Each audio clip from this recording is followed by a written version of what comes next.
we are, or maybe we used to be neighbors. Scuttlebutt is you've left the building.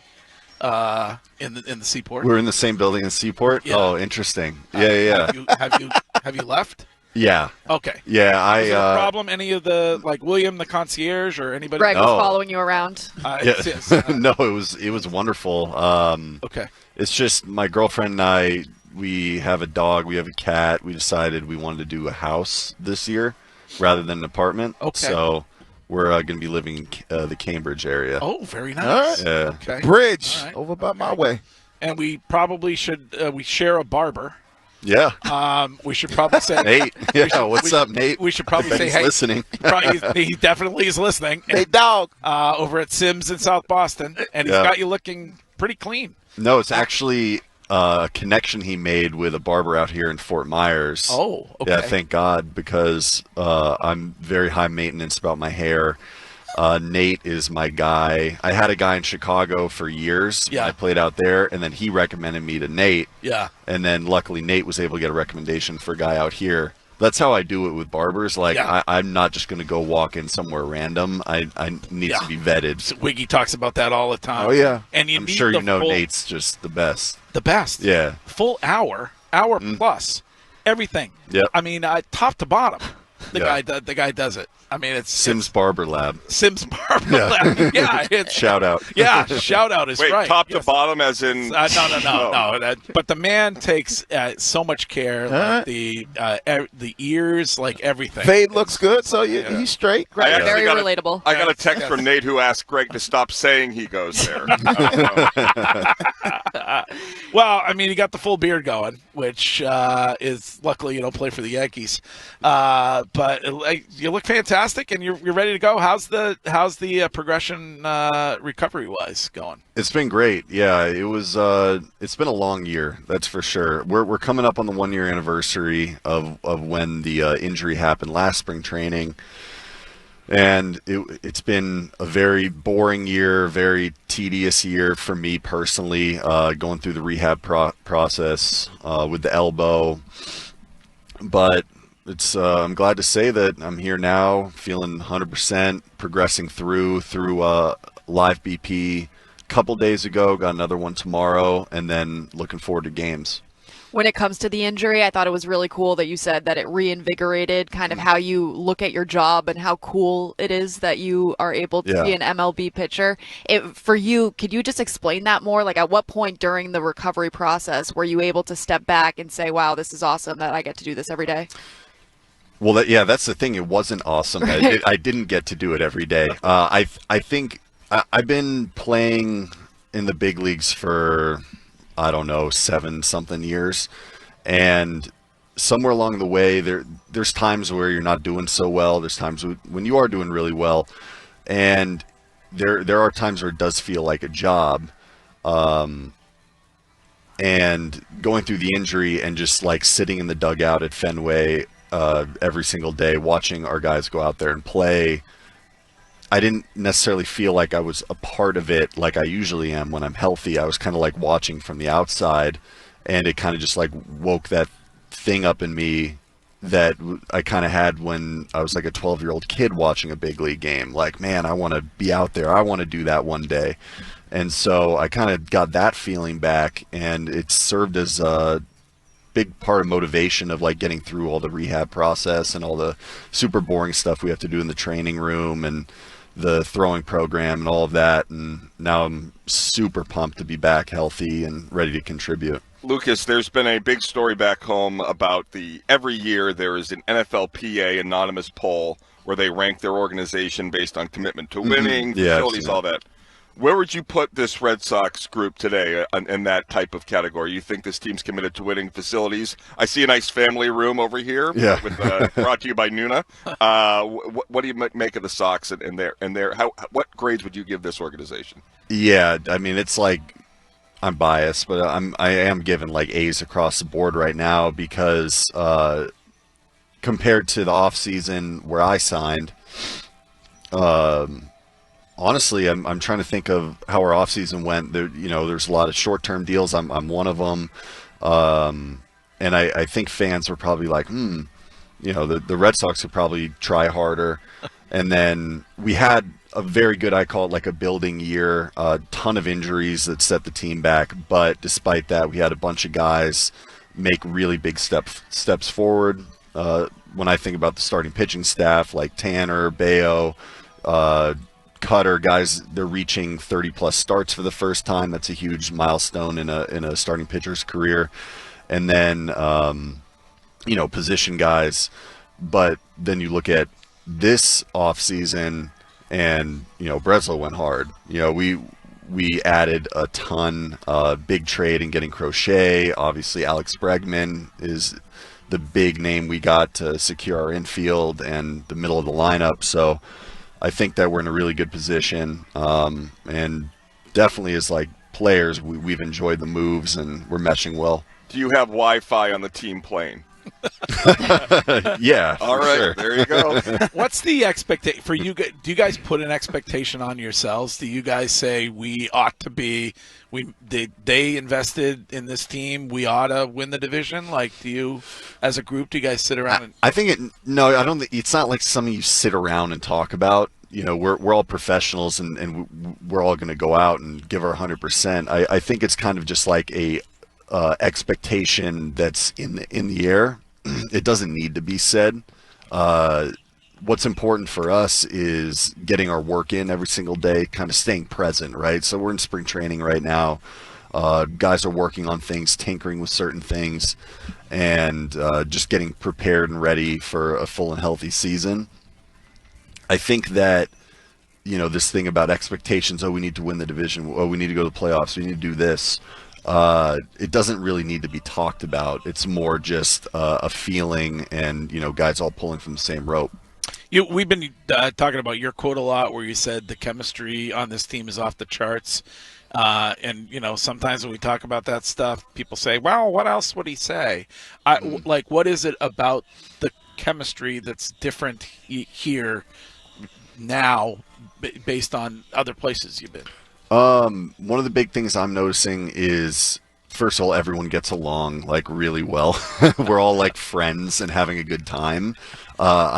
There's times where a team is just a team and guys just go and do their own thing. Like when the day is done, guys don't necessarily want to like hang out and like do stuff after. We're going to AC's house for barbecues. We're like hanging out together. We have like, I've never seen it to this level before, where like pitchers are hanging out with position players and position players are hanging out with pitchers, and like that like clickiness that kind of happens in a clubhouse is not happening at all. So it makes me really excited. Lucas, when you brought up expectations, but I think the other thing from playing in Boston, you probably feel it, is the pressure of performance. You look at what you guys were able to do last year, especially your hitters, you like top 5 and top 10 in a lot of categories. And now you talk about this pitching staff, the pressure and expectations on you and the rest of the guys to really, take the bull by the horns and perform and be one of the best pitching staffs in the league. What's that like? I don't think about it. Mm-hmm. For me, like, I'm just so excited to play again. I'm well aware of, if I'm consistent, I'm throwing strikes, I'm executing the way I want to execute, I know that I'm going to do well and help this team win games. I think that every single guy in the room knows that. Like, we're confident in our ability. It's just a matter of going out there and doing it. I have a little bit of time here in spring training to kind of get reacclimated to the game speed and getting my pitches dialed in so that I'm ready to go in early April. I don't, at this point in my career, I'm not too concerned with like the pressure. It's like, the expectation, you need to come back from surgery and do this. I was asked about my contract. It's my contract year. I'm not thinking about that kind of stuff. For kind of going back to what we're talking about with like team chemistry, like what we're interested in, what we're like talking about is like, wow, we're like looking around the room, we can be really good. So let's just go out and have fun and play really good baseball every single day. coming in here with Alex Cora as your manager, having a player's manager, has that affected you in a positive way? And what does he bring to a clubhouse, you think? Yeah, AC's been incredible. I mean, like I mentioned it before, he's just super personable. There's different types of managers that go all the way across the board. AC's like very smart. Knows how to like push the right buttons and get the most out of his guys, but is also so good at like communicating, being present with all of us, creating a really fun environment as well. Like I said, like we were just at a barbecue at his house a few days ago. Like everyone's just like hanging out. I was gonna say shooting the something, but I don't know what the swearing. Oh, yeah. Liam used all the I'm sure Liam was going crazy at 6:30 in the morning. But yeah, I haven't experienced it to that level. Like just like, oh, we're hanging out at the manager's house. We've done that twice. We're probably gonna do it more. So yeah, it's just creating like a very nice family environment. He does a wonderful job of that. I have a question for the last year, first year pitch clock. Your former teammate Nick Pivetta was outspoken against it. There's been a lot of starters that have said, that it impacts your ability to do your job. How do you think it went, and what do you think about the future of the pitch clock, and then the golden bat rules and these other things? What do you think about the ways in which the baseball is trying to get younger fans and speed up the product? Yeah, the pitch clock. I think it was introduced in 22 or 23. I played with it. I think I was one of the leaders on like getting balls. I remember in I think 23. I had walked a dude on a 3-2 count. That was so frustrating on a pitch clock violation. Those kinds of things happen. It's like, dang it, I hate this rule. But then back to you being late for everything. Yeah, exactly. I like to take my time. Yeah. But then on the flip side, the games are a little bit faster.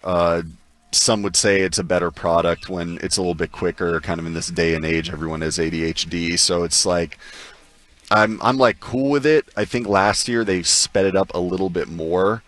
So that might take a little bit of adjustment considering I haven't pitched in a year, but as baseball players we adapt. That's something that we all have to do all the time.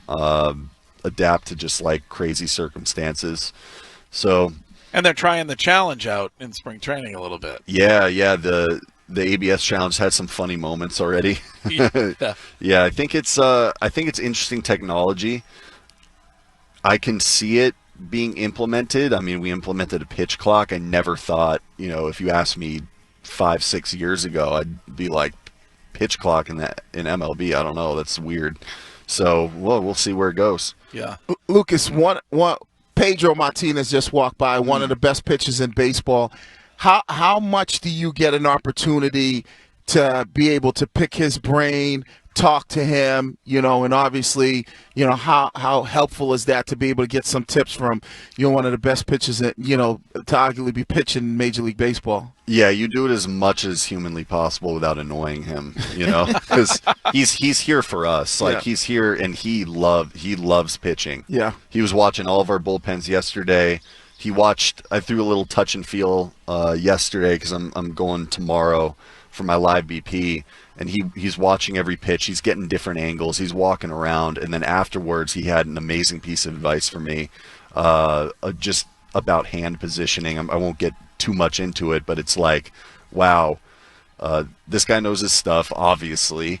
And I'm like out here throwing a pen, and this Hall of Fame legend is just like, he's not just here to like be here. He's like here to work with guys. He's having 5-10 minute conversations with every pitcher. Hey, I'm going to be watching you. Here's some things I think you can work on. It's really incredible. Yeah, there's a sign in the weight room as we walk down here every morning that says, "Winning in Boston is different." And I wonder if you have. I was talking to Courtney, who was too young for the Pedro days, as were you, in Boston. But does he ever talk about what it was like, the electric atmosphere that he brought, and what winning in Boston can feel like? Because Pedro, owned Boston for a pretty good period of time. Yeah. Yeah, he's shared some stories for sure. Did you watch the Netflix documentary? Oh my God! Yeah, awesome. I got a lot of that out of that one too. Like I was watching that one in the off season. You know, I'm kind of going through the grind here, and I'm getting home, sitting on the couch watching. It was like giving me goosebumps. Like, get me ready, man. I can't wait. Yeah. But yeah, Pedro, I love him. I love what he does for us. You know, because a guy like that, you're a legend. You could just show up, you know, hang out in the cafeteria, talk to a few guys, and just be hanging out. But he's like here working. It's like he turns into another pitching coach while he's here, and really his love for the team, his love for the city, like you can feel that. Well, it is winning is different, and losing is different. So that it can be hard. You'll hear from fans. Oh yeah, yeah, but you welcome that. Yeah, it doesn't bother me. I've heard the worst. I've had some rough years. Statistics wise, I've had rough years, and I played in Chicago. White Sox fans are a very passionate group, and so you know, it is what it is. Like, I'm used to it at this point. We talk about this, have talked about it on the show. Do you ever hear from those who have wagered? Mm-hmm. And you've affected their wager? Oh yeah, that's like the main. That's the main group that you hear from in like a DM what or losers? Whatever. Yeah, well, Shime, our producer back there. So what are they? Are they vicious? Oh yeah. Yeah. I've gotten like I'm going to kill you and your whole family. Oh, are you what? Yeah, of course. What? We all do. Everybody does? Yeah. That's when wild. when you don't hit a strikeout over, guys lose their mind. Are you being serious? People send that? Yeah. Did you respond? No. Because they didn't hit a strikeout over? That's nuts. There's one where I received a threat that was like way too specific to like something and somebody close in my life. And I was like, okay, this is weird. So that one I reported to our MLB security, and it goes to the FBI and all of that. But in general, like, you just kind of laugh it off. The funny ones I've gotten, I don't know. I got to figure out, maybe I shouldn't say, but there's a certain app I use that for some reason I can't figure out. Is No. it I can't figure out how to make my profile on it private. Okay. And I get requested money through this.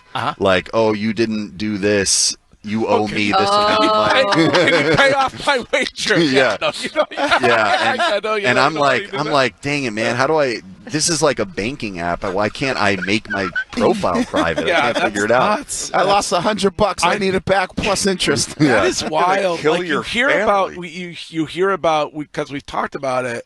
You hear about guys getting legit anger and threats, but you don't realize that it occurs as often as you're saying. Yeah, I think gambling addiction's like horrible and dangerous, and it leads people down a path where, you know, I never really take it personally because, you know, I'm gonna go and do my job and live my life regardless. But if someone loses a big bet, it's like it might be like the last $20 in their wallet, you know, and they're down really bad and really upset. So it's like, I got to take it out on this player that I lost money on. Yeah. I don't know, man. It could never be me. I don't understand. But yeah, it happens a lot. Oh yeah. Our producer lost what, 35,000? He told us. Listen, thanks for to be clear, I've never done this. We're excited for you this season. Excited for this team this season. Yeah. I think you told our guy Brad Foe that the expectation was playoffs and beyond. Yeah. Did you say playoffs and beyond? Yeah. I mean, okay, we're holding. You want to win the whole thing. Now, this is kind of harking back to something AC said on day one. Any player can go on a radio show. Any manager can go in the room in spring training and be like, oh, you know, we're preparing to win the World Series. We're going to win the World Series. But it's like, okay, anybody can say that. You have to go and do it, and you do it by staying smaller, like set smaller goals. Like, you know, let's win today, and then let's prepare, and then let's win the next day. So yeah, the expectation, playoffs and beyond, look at the talent in our room. But we have to go out and execute at the end of the day. That's really what matters most. Lucas, thank you. Yeah, of course. All right, Lucas Giolito. and here at JetBlue Park. And